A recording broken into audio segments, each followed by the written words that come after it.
అందరూ మంచి జాబుల్లో ఉన్నారు, పర్లేదు, కానీ కొద్దిగా వాక్యం అంటే దేవుడు సహాయం చేస్తారు.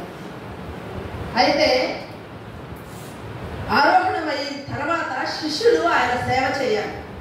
ఆయన సేవ చేయడం కోసం శిష్యులకి ఆజ్ఞాపించి, మీరు సర్వలోకములకు వెళ్ళి సర్వ సృష్టికి సువార్తను ప్రకటించండి, సమస్త జనులను నా శిష్యులుగా చేయండి అని చెప్పి వాళ్ళందరి కళ్ళ ముందే దాదాపు 500 మంది పైగా చూస్తుంటే ఒలీవ కొండ మీద నుంచి ప్రభువారు ఆరోహణుడై వెళ్ళిపోయాడు.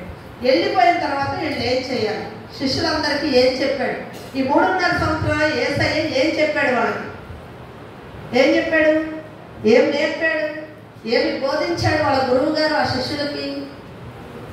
గురువు గారు ఎప్పుడైతే మత్తయి సువార్తలో మనం చదువుకున్నట్టుగా నా వెంబడి రండి మిమ్మలను ఏమన్నాడు, మనుషులను పట్టు జాలర్లుగా చేస్తాను, నా వెంబడి రండి అన్నప్పుడు వాళ్ళు వెంటనే వలలు విడిచిపెట్టి, తండ్రిని విడిచిపెట్టి, దోణెలు విడిచిపెట్టి, కుటుంబాలను విడిచిపెట్టి ఆయనను వెంబడించారు.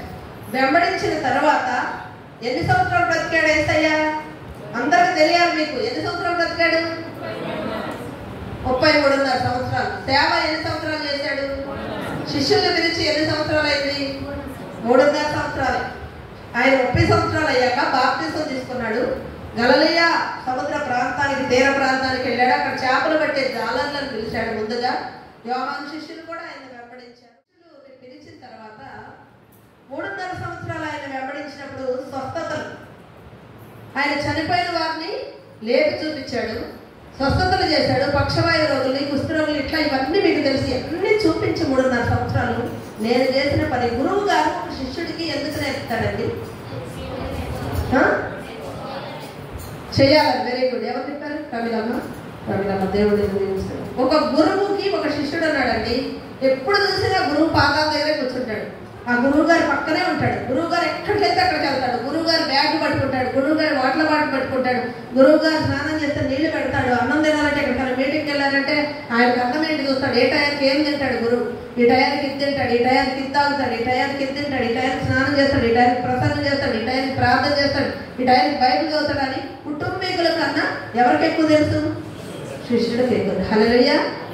గురువుని ఆ రకంగా వెంబడించిన వాళ్ళు వాళ్ళ ఇల్లు మర్చిపోయారు, వాళ్ళ కుటుంబాలను మర్చిపోయారు, వాళ్ళ దోణలను మర్చిపోయారు, వాళ్ళ పొలాలను మర్చిపోయారు, అన్నిటిని విడిచిపెట్టారు. ఆ యొక్క గొప్ప పరలోకపు బోధకుడైన యేసును వెంబడించారు. హల్లెలూయా.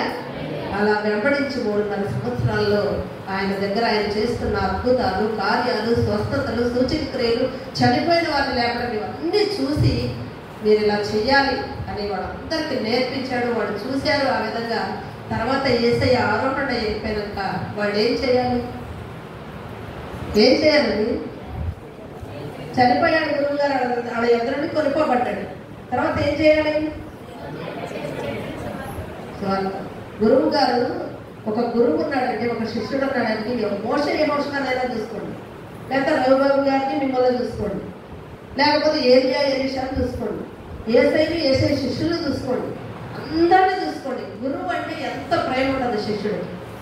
ఎక్కడో నడవసలో మిమ్మల్ని చూస్తే చాలు, మీ అయ్యగారు అంటే మీకు ఎంత ప్రేమ. మరి అలాంటి ప్రేమ వాళ్ళ గురువు గారి పట్ల ఏసై అంటే మరి వాళ్ళ శిష్యులకి ఎంత ప్రేమ ఉండొచ్చు? అవునా కాదా? మాట్లాడలేండి. లేని అబద్ధాలు చెప్తుంటే ఎట్లా మాట్లాడమంటావు? అసలు ప్రేమ అంటావేంటి? ఎప్పుడో చచ్చిపోయినప్పుడే ఎగిరిపోతే అని అనుకుంటున్నా. అన్నట్టు మౌనంగా ఉన్నారా? మీరు బయట పడిపోయారు. మీ మనసు నాకు తెలుసు, ఆయనకు తెలుసు, దేవుడికి కూడా తెలుసు, కాబట్టి నేను మాట్లాడతాను. అంత యేసయ్యను ప్రేమించి, యేసయ్యను వెంబడించి రాత్రి మనమంటే ఇంకా కుటుంబాలతో ఎక్కడ అయ్యగారు రమ్మంటే వెళ్ళాము. కానీ వాళ్ళైతే అన్నీ విడిచిపెట్టుకుని ఆయనతోనే ఉంటే ఆ గురువు గారు ఇంకా లేడు అంటే, గురువుతో చేపలు తిన్నారు, రొట్టెలు తిన్నారు. యేసయ్యను భోజనానికి పిలిస్తే మార్త మరియ లాజరు పిలిచారనుకో, మన నయోమి ప్రమిల యోహాన్ లాగా, అన్నయ్య ఇవాళ మా ఇంటికి భోజనానికి రావాలి, నువ్వు అక్క పిల్లలంటే, అమ్మ నేను ఒక్కదాన్నే కాదమ్మా, నా వెనక ఒక 30 మంది వస్తారు. సరే అన్నయ్య అంటే అందరూ. అవునా కాదు? అందరూ మీరు మాకే చేశారా, మా వెనక బ్యాచ్కి అందరికీ చేశారా? ఒకసారి రమేష్ అన్న, నేను ఇంట్లోనే ప్రార్థన పెట్టుకుంటున్నాను, నాకు తెలవకుండా ఎక్సిట్ చేశాడంట, రమేష్ వాళ్ళకి చేశాడంట, అరుణాకి చేశాడంట, లేకపోతే వాళ్ళకి చేశాడంట. అప్పుడు అయ్యగారు చనిపోయిన కొత్తలోనే ఏంటంటే, అక్క మన ఇంట్లో ఉండి చేశారు కదా, ఇలా అందరూ చెప్పాము. అయ్యా ఎప్పుడు చెప్పాము? ఇంట్లో ఉన్నాడు కదా అక్క, అందుకని అంటే ఒక దైవ సేవకుడు వెంట ఎంతమంది ఉంటారు? మన సంఘం కూడా అంతమంది మనం వెళ్ళేవాళ్ళం, శిష్యులు, మగపిల్లలు, ఆడపిల్లలు, సేవకురాలు అందరూ వెళ్ళారు. యేసయ్య వెంబడి అలా వెంబడించి యేసయ్యకి పెట్టిన రొట్టెలు తిని, చేపలు తిని, ఆయనకి ఎవరైనా విందు చేస్తే ఆయనతో పాటు సహవాసం చేసి, ఆయన ద్వారా ఎన్నో అద్భుతాలు సూచక్రియలు చూసి నేర్చుకొని మన శిష్యులు ఆ పని చేయడానికి బయలుదేరారు. ఎప్పుడంటే యేసయ్య చనిపోయినాక ధైర్యం చాలక ఏడుస్తూ ఉంటే యేసయ్య చెప్పాడు వాళ్ళ మధ్య ప్రత్యక్షమై, చూడండి మీరు నా కోసం కాదు, ఇదిగో నేను వెళ్తున్నాను పరలోకానికి, తండ్రి వద్దకు వెళ్తాను, మరలా నేను వస్తాను మిమ్మల్ని తీసుకెళ్ళడానికి. ఈ లోపు మీరు ఏం చేయాలంటే ఈ ప్రపంచాన్ని సువార్తతో నింపాలి, సర్వలోకానికి వెళ్ళాలి, సర్వ సృష్టికి సువార్తను ప్రకటించాలి అని వాళ్ళకి ఆజ్ఞ ఇచ్చి గురువు గారు వాళ్ళ బోధకుడు ఆరోపణ వెళ్ళిపోయాడు.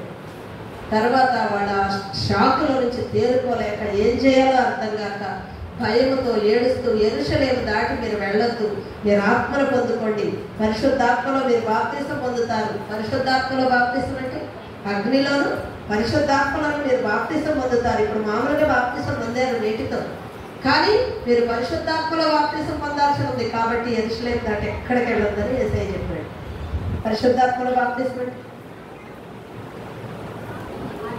నీళ్ళ తొట్టిలో నిండా పరిశుద్ధాత్మను నుంచి మళ్ళీ అయ్యగారులు దిగి, మన పేటర్ అయ్యగారు, రమేష్ అయ్యగారు, జయేష్ అయ్యగారు దిగి మనల్ని పరిశుద్ధాత్మలో బాప్తిస్తారు కదా. పరిశుద్ధాత్మ నింపాలండి తొట్టి నిండా, అవునా? అదేనా పరిశుద్ధాత్మలో బాప్తిస్తారు? ఆలోచనలో పడతారు అమ్మా. ఎక్కడ పొందారు వాళ్ళు పరిశుద్ధాత్మలో బాప్తిసం? ఎప్పుడు పొందారు?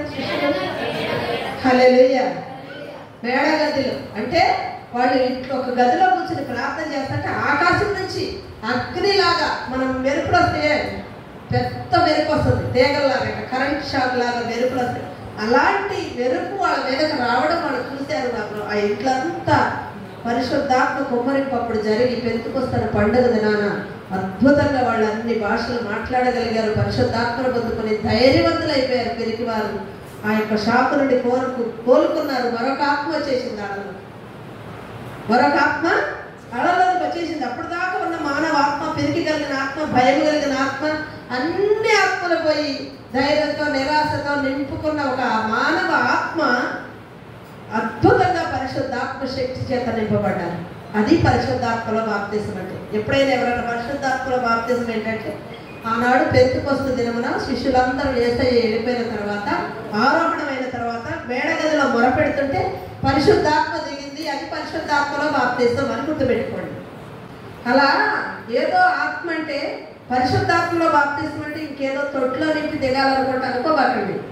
పరిశుద్ధాత్మలో బాప్తిసం అంటే మనము పరిశుద్ధాత్మను ధరించుకోవడం అంటున్నారా. అలా పరిశుద్ధాత్మను ధరించుకున్న ఆ శిష్యులు ఏం చేశారండి? ఏం చేశారు? ఆత్మతో నింపబడి ఏం చేశారు? యేసయ్య చేసిన పనిని ప్రారంభించారు, సువార్త ప్రకటించడం. పరిశుద్ధాత్మ ధరించుకున్న వాడి సువార్త ప్రకటించకుండా ఉండలేదు. యేసయ్య ఆత్మ మనలోకి పంపబడితే, నీలోకి నాలోకి పంపబడితే మనం ఏ విషయంలో కూడా యేసయ్యను స్తుతించకుండా, ఒక శ్రమ వచ్చినప్పుడు ఆయన తలంచుకోకుండా, ఒక ఇబ్బంది వచ్చినప్పుడు, మనం సరి చేసుకోవాల్సి వచ్చినప్పుడు, మనం పరిశీలన చేసుకోవాల్సి వచ్చినప్పుడు, మనం దిద్దుకోవాల్సి వచ్చినప్పుడు మనం వెనకాడము. నువ్వు వెనకాడుతున్నావంటే నీకు మనస్సాక్షి గద్దించట్లేదంటే దిద్దుబాటు నీకు లేదు అంటే ఒక్కటే గుర్తుంచుకోండి, యేసు ఆత్మ ఇక నీలోకి పంపబడలేదు.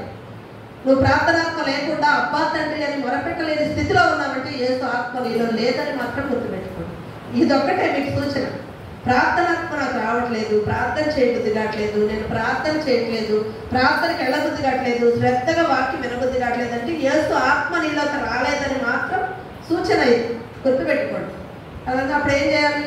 ప్రభువా నీ కుమారుని ఆత్మను నాలోకి పంపు ప్రభువా, నేను నీ కుమార్తెని కదా, బాప్తిసం తీసుకుని ఎన్ని సంవత్సరాలు అయింది, నా సేవకుడు నన్ను నీకు సమర్పించి వెళ్ళిపోయాడు. నా సంఘాన్ని నేను ఒక్కదానే కదా, నా సంఘం అనే షాలేం కుటుంబం అది చిన్నదే కావచ్చు, ఈ లోకంలో అన్ని సంఘాల కన్నా ఎన్నికలేదే కావచ్చు, ఈ మనుషులకు ఈ లోకంలో ఎన్నికలేదు, కానీ ఈ షాలేం మినిస్ట్రీ ఈ కుటుంబము ఒక శిష్యరికాన్ని చేతపట్టుకుని, ఒక శిష్యరికాన్ని బోధించబడిన సంఘం ఇది.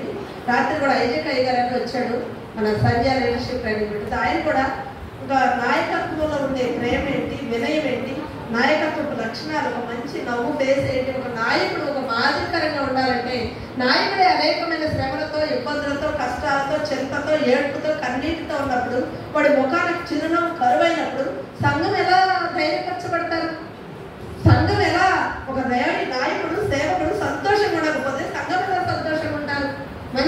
రాత్రి విన్నాం. నాయకుడు ప్రేమ కలిగి ఉండాలి, నాయకుడు సంఘాన్ని ఆకర్షించుకునేవాడిలా ఉండాలి, నాయకుడు అందరినీ ప్రేమించేవాడిగా, క్షమించేవాడిగా, వినయ విధేయతలు కలిగిన వాడిగా ఉండాలి అని కొన్ని నాయకత్వ లక్షణాలు రాత్రి విన్నాను. అంటే వీళ్ళందరూ చెప్పేది మనకి తెలియదు కాదు, కానీ అయిపోయినాక చెప్తున్నారు. మనవాళ్ళ సాక్ష్యం చేస్తారు కానీ, కృష్ణమ్మ కానీ, మనవాళ్ళందరూ ఇక్కడ ఉన్నవాళ్ళు కొంతమంది నయమమ్మ కానీ అందరూ చెప్పుకుంటారు, మాట్లాడుకుంటారు. అసలు ఇవన్నీ అయ్యగారు చెప్పారు కదా, ఐజెక్ అయ్యగారు, అవన్నీ ఏంటంటే మా అయ్యగారు మా కళ్ళ ముందు కనపడుతున్నాడు. హల్లెలూయా. ఆ లక్షణాలన్నీ మూర్తిమించి ప్రేమ, క్షమ, ఆదరణ, తగ్గింపు, వినయము, ఐక్యత, ఒక ఆకర్షణ, పాట అన్నీ మా అయ్యగారిలో ఉన్నాయి. వాళ్ళ రాత్రి ఒక ఐజెక్ అయ్యగారు చెప్పినవి అన్నీ మా అయ్యగారిలో ఉన్నాయి. అవన్నీ మా కళ్ళ ముందు ఆయన కనపడుతున్నాడు. అది బిడ్డలు మాట్లాడుకుంటాను. అది చిన్నది. అతను ఎప్పుడైతే సేవకు వచ్చాడో, వికారాబాద్ ప్రాంతంలో గడ్డ మీద అడుగు పెట్టాడో, నా కుమారుడు వికారాబాద్ పరిసర ప్రాంతాల్లో సేవ చేయాలని ప్రతి అన్య కుటుంబాన్ని ఒక్కొక్క కుటుంబంగా మన అందరిని, మీ అందరినీ రక్షించాడో, అప్పటి నుంచి మనకు బోధిస్తున్నది ఏంటి? అయ్యగారు బాగా సంపాదించుకోవాలి, మీరు ఒకరికి ఎవరికి రూపాయి కూడా ఇవ్వకూడదు, ఒక కాకి కూడా మెతికి ఎదురాల్చకూడదు, మీరు మంచిగా సంపాదించుకోండి, స్వస్థతలు పొందండి, ఏసైతో కార్యాలు పొందండి, అప్పులు తీర్చుకోండి, అన్ని అవసరాలు తీర్చుకోండి, ఇంట్లో కుటుంబం క్షేమంగా ఉండండి అని నేర్పాడా మనకి? ఏం నేర్పాడండి? ఈ బోధే మనుషులకి ఎక్కువ ఇష్టం. ఇప్పుడు దాకా నేను చెప్పానే సెంటిమెంటల్ బోధ, అది ఇష్టం బాగా మనుషులు. గర్దించే వాళ్ళంటే ఇష్టం ఉండదు, ప్రార్థన చేయమన్న వాళ్ళంటే ఇష్టం ఉండదు, దేవుని సేవ చేయండి అన్న వాళ్ళంటే ఇష్టం ఉండదు. ఈ బాధ ఇష్టం. ఏది? సెంటిమెంట్ మీద కొట్టే బాధ. మా నీ అత్త నిన్ను మంచిగా చూసుకోండి, ప్రార్థనకు వచ్చావంటే నీ అత్త బాధలు తీరిపోతాయి, నీ భర్త తాగు మానేస్తాడు, నువ్వు బాగా సంపాదించుకుంటావు, నీ పిల్లలకు మంచిగా పెళ్ళిళ్ళే డజన్ పిల్లలకు అంటారు, నువ్వు చక్కగా మీ పిల్లలకు ఉద్యోగాలు వస్తాయి. ఇప్పుడు ఈ బోధకు అలవాటు పడిపోయాయి. నేను ఎవరిని బోధకులు విమర్శ చేయట్లేదు, కానీ మన దైవ సేవకుడు అలాంటి బోధ మనకు చేయలేదండి.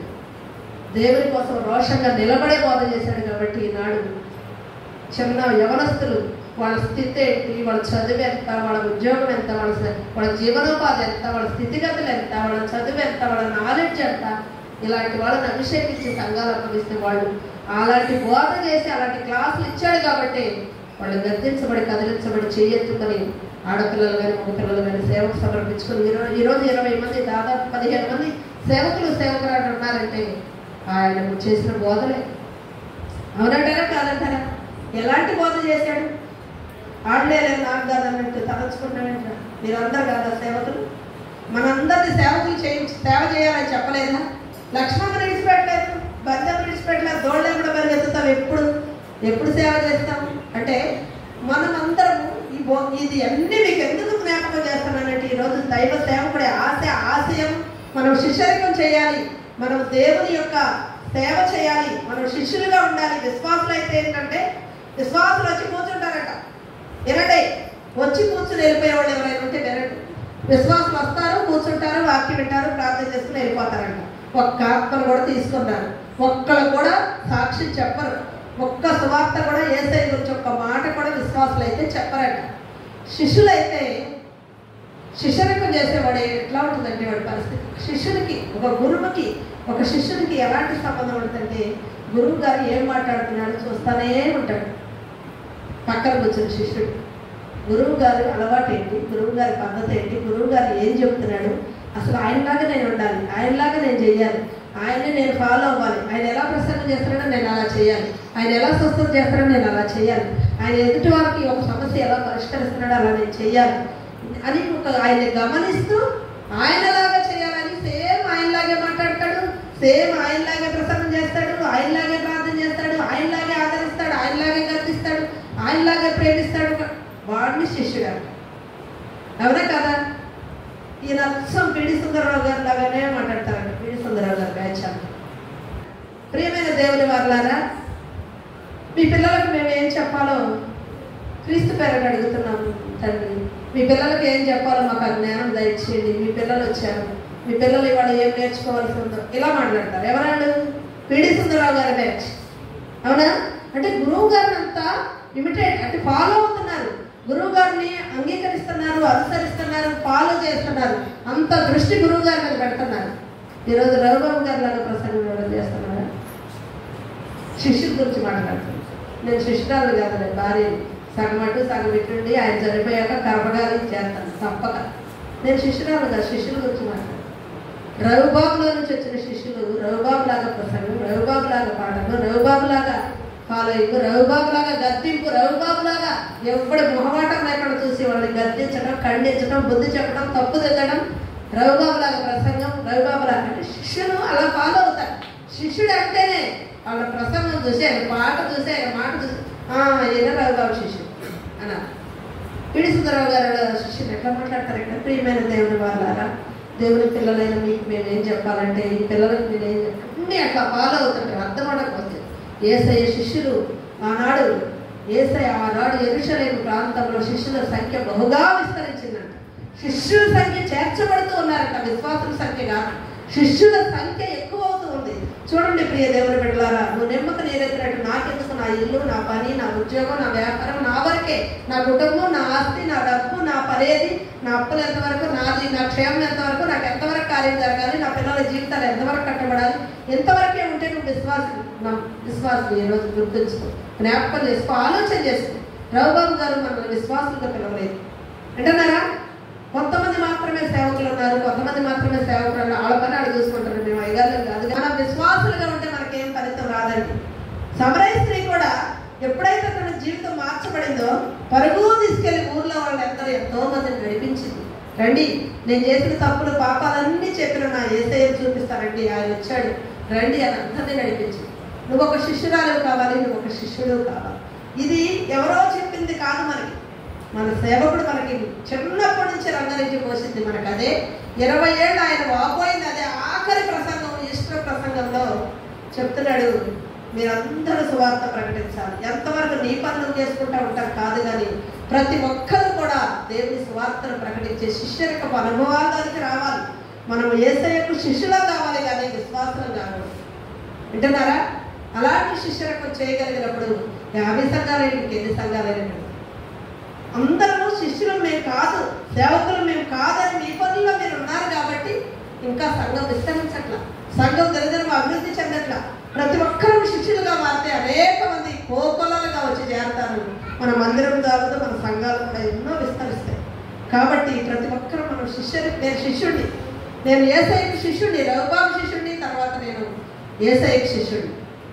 యేసయ్య రవిబాబు ద్వారా శిష్యరికం పొందిన నేను అనేక మందిని రక్షించాలి, నేను శిష్యరికం చేయాలి, మిమ్మల్ని మనుషుల పట్టు జాలర్లుగా చేస్తాను రండి అని యేసయ్య పిలవగానే వాళ్ళు అప్పుడే ఫిక్స్ అయిపోయారు. మైండ్ అన్ని విడిచిపెట్టారు, ఆయన వెంబడించారు.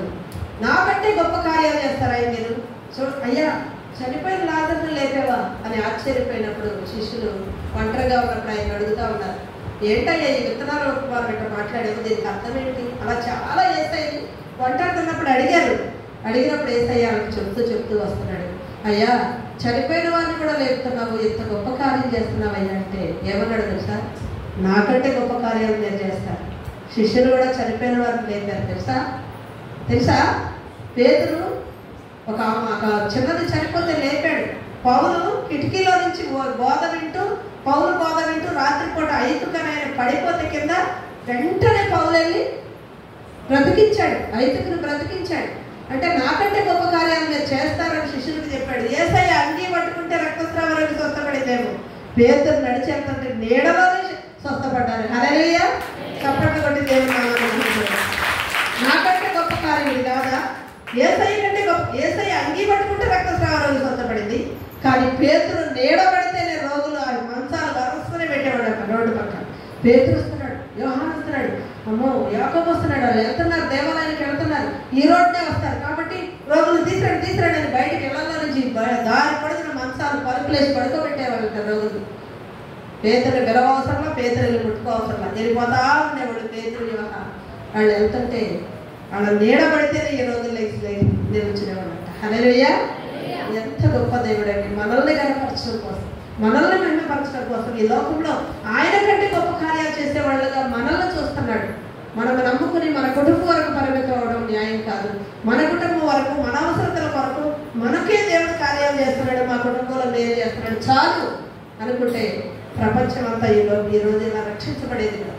ప్రపంచంలో ఇంతమంది సేవకులు లేవనెత్తబడేవాళ్ళు కాదు. అందుకని మనం శిష్యులుగా మారాలి.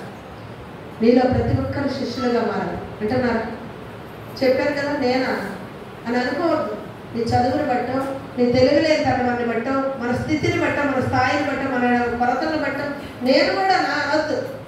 శక్తి కలిగిన క్రీస్తు సహాయంతో అద్భుతంగా నువ్వు ఓడగడగలుగుతావు. మొన్న చెప్పాను కదా, అండమాన్ నుంచి వచ్చిన పాస్టర్ గారు వచ్చినప్పుడు చిన్న ఉదాహరణ చెప్పి, పోలిప్స్ అనే జీవులు సూక్ష్మంగా ఉంటాయి, మన కంటికి కూడా కనపడనంత అత్యల్పమైన జీవులు. పోలిప్స్ అనే జీవులు సముద్రపు అడుగున వాటి కోసం ఒక నివాసాలు ఏర్పాటు చేసుకుంటే అవి పెద్ద దీవులుగా మారిపోయి వాటి మీద చెట్లు పెరిగి జంతువులు వచ్చి నివాసం ఉండి మనుషులు నివాసం ఉండి అంత దీవులు అయిపోయినాయి. అలాంటి జీవులకు అంత శక్తినిచ్చిన దేవుడు మనకి ఇక్కడ. నువ్వు ఆశపడితే చాలు. నేను ఒక శిష్యునిగా చేయాలి. కెతోరమ్మ మాట్లాడితే అందరిని మొన్న ఇంటికి వెళ్తే, అమ్మా ఈ పక్కోళ్ళకి వాటి ప్రాబ్లం ఉందంట, మొత్తం ప్రార్థన చేయడానికి ఆయన లేనప్పుడు అసలు ప్రార్థన చేసుకుంటాడు చెప్పా. ఏ రోజు చెప్తానే వాడు దేవుళ్ళ గురించి నేను చెప్పా నాకు వచ్చి చెప్తాడు. కెతోరమ్మకున్న నోరు మీకు లేదా? కెతోరమ్మకున్న ధైర్యం మీకు లేదా? కెతోరమ్మకున్న తెలివి మీకు లేదా? ఎందుకు ఒక్కడైనా దేవుని మందిరానికి నడిపించి శిష్యులకం చేయలేకపోతున్నాం? నీకు తెలిసిన సాక్ష్యం, నీకు జరిగిన సాక్ష్యం, నీకు జరిగిన మేలు ఒక విశ్వాసగా ఎప్పుడు కూర్చుని వెళ్ళిపోతావా? అయితే పరలోకంలో మన కేటగిరీ ఒక చివర కూర్చునే కేటగిరీ ఉంటుంది. కానీ నువ్వు శిష్యులుగా నేను మారితే పరలోకంలో గొప్ప స్థానం ఉంటుంది అంటున్నారా? దేవుని దగ్గర గొప్ప స్థానం మనకు వద్దా? అయ్యా బడా మంచి నమ్మకమైన దాసుడా, నేను అప్పగించిన పని భూలోకంలో నువ్వు నెరవేర్చమని యేసయ్య మనల్ని మెచ్చుకోవాలా వద్దా? మన అయ్యగారు మనల్ని చూసి గర్వించాలా వద్దా? అయితే మనం శిష్యరికం చేద్దాం. ఈ రోజు నుంచి శిష్యరికం చేయాలి. శిష్యులు అంటే నువ్వు ఏ పని చేస్తున్నా నీ దగ్గరకు వచ్చిన వాళ్ళని, నా జీవితంలో ఇలా జరిగింది యేసయ్య కొరకు కొన్ని ఆత్మను రక్షించేవాడే శిష్యుడు. శిష్యరికం చేసి ప్రతి ఒక్కరూ కూడా దీనిలో ఎంతో ఒక 5-6 మాత్రమే సేవ చేసి అందరూ మనకెందుకులే, మనకు కుటుంబం క్షేమంగా ఉంది, మన అవసరతను మాత్రం ప్రార్థన చేద్దాం అని ఊరుకుంటే సంఘం విస్తరించదండి. ఆనాడు శిష్యుల సంఖ్య యెరూషలేములో బహుగా విస్తరించిందంట. అంత అద్భుతాలు చూశారు శిష్యుల కాలం. శిష్యులు సేవ చేసే ఆ టైంలో శిష్యుల సంఖ్య బహుగా విస్తరించిందంట. మనం విశ్వాసులుగా ఎక్కడ కూర్చున్న వాళ్ళు అక్కడ కాకుండా నేను కూడా దేవుని పని చేయాలి అని నీ మైండ్లోకి వచ్చినప్పుడే, నువ్వు సమర్పించుకోగలిగినప్పుడే, సజీవ యాగంగా మనం సమర్పించుకోగలిగినప్పుడే దేవుని కొరకు పని చేయగలుగుతాం. ప్రార్థన చేసాయా నాకు వాక్శక్తి నేను చెప్పే మాట ఎదుటోళ్ళు నమ్మాలి. అవునా? అన్నిటి సంతోషం మాట ఆ గరీబ్ నగర్లో వాళ్ళు ఎందుకు నమ్మాలండి? వాళ్ళన్నిటి వాళ్ళ ఇంట్లో చూస్తే అందరికి విగ్రహాలు, బొమ్మలు, ఇంత బొట్లు అవన్నీ. కానీ అమ్మ రండి, ఒక సమయశ్రీ గారికి వెళ్ళి రండి, యేసయ్య వచ్చాడు రండి అన్నట్టు. అమ్మ రండి, మాకు జరిగిన కార్యం ఇక్కడ రండి, ప్రార్థన చేస్తారు, అయ్యగారు వస్తారు, అమ్మగారు వస్తారు, ప్రార్థన చేస్తారు, మీకు కార్యం జరుగుతుంటే ఆశతో పరుగులెత్తుకుని వచ్చేస్తున్నారు. నువ్వెందుకు చేయకూడదు ఆ పని? మనం ఎన్ని సంవత్సరాలు అయింది వచ్చి? ఆలోచన చేయి. నీ పక్క వాళ్ళని, నీ ఇంటి వాళ్ళని, నీ ఇంటి రక్షణ కోసం కూడా నీ పిల్లల్ని నడిపించలేకపోతున్నావే, ఇంకా పక్క వాళ్ళని నడిపిస్తావు? నీ మందిరానికి నడిపించలేవా? తల్లిగా ఎన్ని మాటలు చెప్తాము వాళ్ళ చదువు కోసం, వాళ్ళ భవిష్యత్తు కోసం, వాళ్ళ బాబు కోసం. పిల్లలకి ఎంత చెప్తామండి? వాళ్ళు మంచిగా తినాలని, గొడ్డులు తినయ్యా, పాలు తాగయ్యా, మంచిగా తిను, టిఫిన్ చేయి, ఇంత చెప్తావే. మరి అయ్యా యేసయ్య దగ్గర నేను పాస్ చేసేది ఆయన, నీకు జ్ఞానం ఇచ్చేది ఆయన, నీకు ఆరోగ్యం ఇచ్చేది ఆయన, నీ పిల్లలకు నువ్వు ఎందుకు చెప్పలేకపోతున్నావు? నీ కుటుంబాన్నే నువ్వు నడిపించలేకపోతే నువ్వు ఇతరులు ఏమి నడిపిస్తావు? అంటే నాకెందుకులే, యేసయ్య గురించి ఏదో నేను ఎక్కడన్నా వస్తానంటే యేసయ్య పని మీద కానీ, యేసు మీద కానీ, నీకు ఇచ్చిన గొప్ప రక్షణ మీద కానీ నువ్వు దృష్టి పెట్టట్లా. అది కొంచెం సాగు 24 గంటల్లో ఒక్క అరగంట అన్న దేవునికి కేటాయించారు, దేవుని పనికి కేటాయించారు. అప్పుడు మీరు అందరూ శిష్యులుగా మారిపోతారు, అద్భుతమైన శిష్యులుగా మారిపోతారు.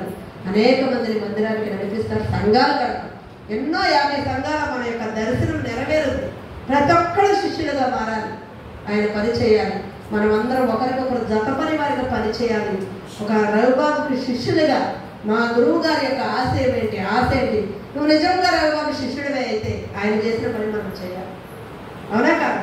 ఎన్నాళ్ళకి చేస్తాం. ఒక సవిజీవమైన సమర్పణ మనకు కావాలి, సంపూర్ణమైన సమర్పణ మనకు కావాలి.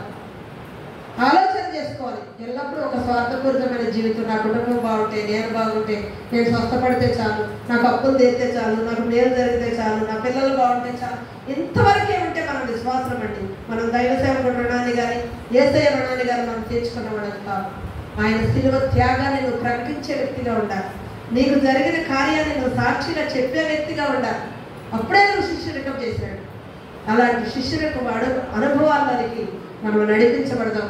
ప్రతి ఒక్కరూ విశ్వాసులుగా కాకుండా నీ తోటి వారికి నీవు పనిచేసే దగ్గర ఇక అనేకుల్ని యేసయ్య వద్దకు నడిపించే ఒక శిష్యరికాన్ని చేపట్టే వారిగా మరలా మన దైవ సేవకుడు మనకు బోధించి మన మీద పెట్టుకున్న ఆశని సంఘమంతా నా సేవ చేయాలి ప్రభా. ప్రవచనాలండి, దైవ సేవకుడే కాదు, ప్రవచనాల్లో కూడా నా కుమారుడా నీ సంఘమంతా నా సేవ చేయాలి అని ప్రవచనాలు బయలుపడి ఈ శాలయ కుటుంబానికి అంతటికి నేను పరలోక రాజ్యాన్ని సిద్ధపరిచాను, నా కుమారుడా నీ కుటుంబానికి నేను పరలోక రాజ్యం సిద్ధపరిచాను అని దేవుడు బయలుపరిచాడు. అయ్యారు నీ సంఘమంతా నా సేవ చేయాలి అంటే నేను అనుకున్నాను సంఘమంతా ఎక్కడ సేవ చేస్తారు అనుకున్నప్పుడు అద్భుతంగా దేవుడు చిన్నపిల్లల్ని రక్షణ చిన్నగా ఉండేవాడు. రక్షణ నాయకుడు వీళ్ళందరూ రాహులు విష్ణు అందరు చిన్నపిల్లలు వీళ్ళందరూ ఎక్కడ సేవ చేస్తారని నా అజ్ఞానాన్ని పటాపంచలు చేసి మీరు కూడా ఇప్పుడు అనుకుంటున్నారు ఒక ఆలోచన చాలా మేమేమి సేవ చేస్తాము, మేము ఎక్కడ చెబుతాము, మేము ఏం చేయాలా మరి బాధ్యత కానీ ఇస్తే కానీ మన కరుణ కానీ కొంతమంది అనుకుంటున్నారేమో, ఆలోచన చేస్తున్నారేమో కొంతమంది. నేను కూడా అలాగే అనుకున్నాను మీకులాగా ఒకప్పుడు దేవుని మాటకే అనుకున్నాను. ఇంకా మీరైనా నా మాటకు అనుకుంటారని తప్పలేదు, కానీ నేను దేవుని మాట ప్రవచనాలకి సంఘమంతా ఎక్కడన్నా సేవ చేస్తారా? ఒకవేళ ఇద్దరు ఎవరో సేవకులు ఎదురెత్తబడతారు కానీ ఒక సంఘమంతా ఎక్కడ సేవ చేస్తారు? దేవుడు ఎట్లా ప్రవచనాలు ఎట్లా వచ్చింది ఏంటని ఒక ఆలోచన నాకు రాగానే ఆ సంవత్సరమే ఒక ప్రణాళిక స్టార్ట్ అయిపోయింది. చిన్నపిల్లలందరూ 500 గ్రామాల్లో పైగా 4 రాష్ట్రాల్లో యేసుక్రీస్తు జీవిత చరిత్రను ప్రకటించారు. హల్లెలూయా, చప్పట్లు కొట్టి పిల్లల కోసం. అంటే దేవుడు చిన్న పిల్లల్ని కూడా ఒక సువార్త ప్రకటనలో భాగంగా 4 రాష్ట్రాల్లో దాదాపు 500 పైగా ప్రోగ్రాంలో యేసుక్రీస్తు జీవిత చరిత్ర ద్వారా సువార్తను ప్రకటింపజేశాడు. ఎవరికి? 4-5 కాదు, 2-3 కుటుంబాలు కాదు, ఊరంతా కదిలొచ్చేవాడు మన రామాయణ. యేసయ్య ఇట్ట పుట్టాడా, వేస్యల్ని ఇట్ట ఇల్లు మాట్లాడి ఇట్ట స్వస్థపరిచాడా, కళ్ళ కట్టినాడు. ముద్దులు కావాలని ఆయన పాట పాడుతుంటే శృతి డ్యాన్స్ ఆడుతుంటే ఆ డ్యాన్స్ కోసం చూడటం కోసం వచ్చేవాడు. పక్కూరలు కూడా వచ్చేవాడు దాన్ని చూడటానికి, దాన్ని డ్యాన్స్ చూడటానికి. శృతి అంత అందంగా ఉండేది, అవునా కదా? దాన్ని మేకప్ వేస్తే ఎంత అందంగా వేస్తే హైట్ వెయిట్ అంత అందంగా ఉండేది శృతి. ముద్దులు కావాలని ఆయన పాట పాడుతుంటే అది డ్యాన్స్ చేస్తుంటే వేరే ఊర్లో వేసేసాం నిన్న. ఇక్కడ ఈ ఊర్లో డ్రామా ఉంది కానీ దాన్ని చూడటం కోసం ఆ ఊరిలో కూడా మొత్తం ఇక్కడికి వచ్చేసేవాడు ఆ పాట చూడటం కోసం. వస్తే వచ్చారు ఒక వేస్తని వాళ్ళందరూ ఏమో అట్ట చూస్తుంటే మనవాడు అసలు కట్టుకునేవాడు కూడా కట్టారు లేబరా అంటే అమ్మా అని పుదాక 7 మాత్రం ఆలోచట్లయితే ఉంచలేవాడి రక్షణ. అంటే ఒక ప్రదర్శన, ఒక వేస్తని యేసయ్య ఎట్ట మార్చాడు, యేసయ్య ఎట్ట పుట్టాడు, ఇక శిష్యుల్ని ఎట్లా తయారు చేశాడు, శిష్యుల్ని ఎట్లా మార్చాడు, వాళ్ళకి పర్లోక ప్రార్థన ఎట్లా నేర్పాడు, ఎన్ని సన్నివేశాలు కళ్ళ కట్టినట్టు ఒక డ్రామా రూపంలో ఈ పిల్లల ద్వారా సువార్త ప్రకటించబడింది. నాకు సిగ్గు వచ్చింది, నోరు మూసేసి క్షమించుకోవాలి అయ్యా. సంఘమంతా ఎట్లా సేవ చేస్తారు అనుకున్న మాటకి నువ్వు ఇది చేసావు. నేను సాక్ష్యం కూడా చెప్పా చాలాసార్లు, ఒప్పుకున్నాను నా తప్పుని. ఎట్లా చేస్తానో చూపిస్తాను చూడు, చిన్న పిల్లలతో చెప్పిస్తాను చూడమే అని నాకు దేవుడు బుద్ధి చెప్పిన రోజు. మీరు కూడా అనుకుండొచ్చు మేము ఎట్లా చేస్తాము, దేవునికి అసాధ్యమైనది కాదు. చిన్నపిల్లల ద్వారా ఇన్ని 100 గ్రామాల్లో ఇన్ని రాష్ట్రాల్లో సువార్త ప్రకటింపజేసిన దేవుడు. మన నోటి మాటలో ఎంత శక్తి ఉందండి. ఒక మెడిసిన్ కన్నా రాత్రిన ఒక మాట అంట మనిషి బోధ ఎంతో ప్రభావితం చేస్తుందంట మనిషిని. ఒక మందు కన్నా మాట చాలా మనిషిని ధైర్యపరుస్తుంది, బలపరుస్తుంది, ఆదరిస్తుందంట. అవునా? అలా అనేక మందికి మన మాట చెప్తే మన మాటల ద్వారా ఆదరణ పొందుకుంటారు. ఎన్నో బాధలు వాళ్ళు ఎంతమంది అనిలు అయితే, కమ్మోళ్ళైతే, రెడ్డోళ్ళు అయితే, ఇంకేం గుణం అయితే వాళ్ళు ఎన్నో కష్టాల శ్రమల్లో ఉన్నాడు ప్రతి మనిషి లోకం.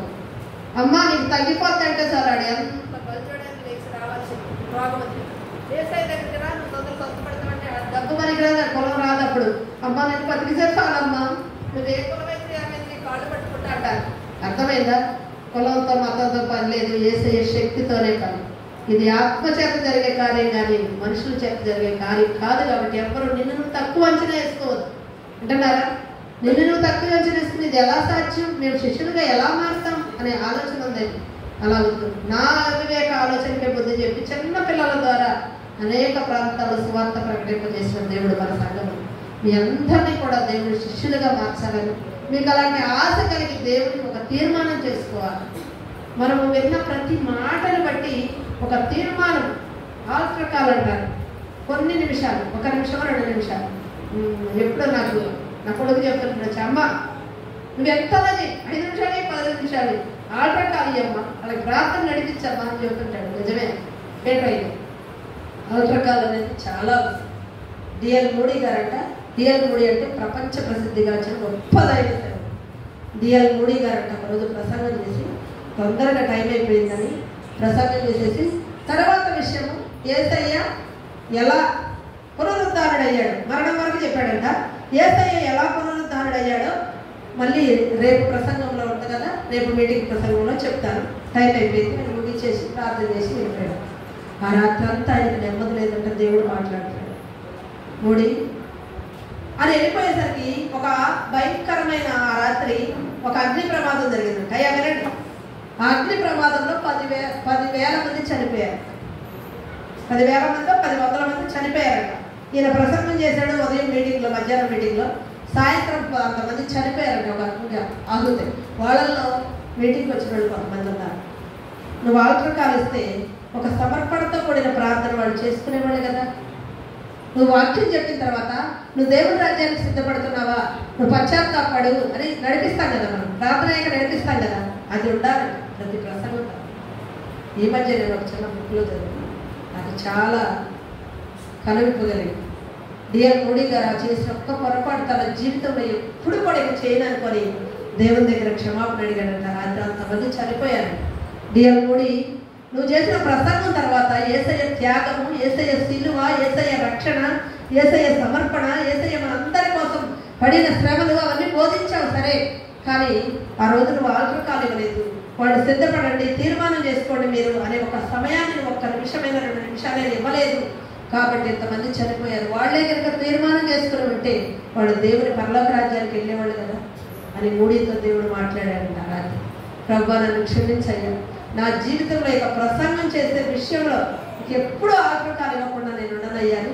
మూడీ గారు ఎంత చిన్న ప్రసంగమైనా ఎంత పెద్ద ప్రసంగమైనా వాళ్ళందరికీ ఒక నిర్ణయం, తీర్మానం, ప్రార్థనలో తీర్మానం చేసుకునే సమయాన్ని కనీసం 2-5 నిమిషాలైనా ఇచ్చేవాడు. అలాగే మనము విన్న ఈ శిష్యరికపు బోధలో, శిష్యరికపు అంశం మీద యేసయ్య మనల్ని ఒక శిష్యులుగా చూస్తున్నాడు కానీ విశ్వాసులుగా కాదు. కాబట్టి అయ్యా నేను శిష్యరికం చేయాలి, ఒక విశ్వాసగా వచ్చి ఎప్పుడు కొన్ని సంవత్సరాల వరకు కూర్చోవడం ఇలా నాకు ఇష్టం లేదు. నేను శిష్యరికం చేయాలి, నాతో పాటు అనేక మందికి నేను బోధించాలి, మందిరానికి నడిపించాలి, నీ శిష్యురాలుగా నేను పని చేయాలి అని, నీ శిష్యుడిగా నేను పని చేయాలని. ఒకడు కాదు, ఇద్దరుగా.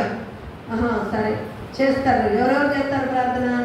రమేష్ అయ్య గారు, జాషువయ్య గారు, జోసఫ్ అయ్య గారు, డేవిడ్ అయ్య గారు, పేటరయ్య గారు, అమ్మాయి ప్రమీలమ్మ గారు, నయమ్మమ్మ గారు, ఇంకెవరు లలితమ్మ గారు, శ్రీలతమ్మ గారు, రాజయ్య గారు, యోహాన్ గారు, వీళ్ళు చేస్తారు అనుకుంటున్నారా? ఆడి శిష్యులు అనుకుంటున్నారా?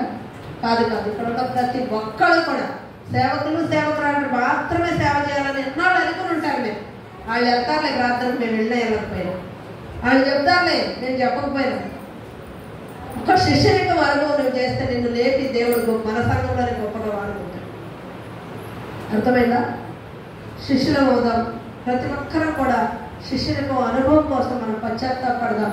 అవునయ్యా, నేను ఎంతవరకు నా వరకే నేను చూసుకున్నాను, కానీ నేను నీ పని చేయాలి, నీ శిష్యుల పనికి నేను ఇష్టపడుతున్నాను అని ప్రార్థన చేద్దాం అందరం.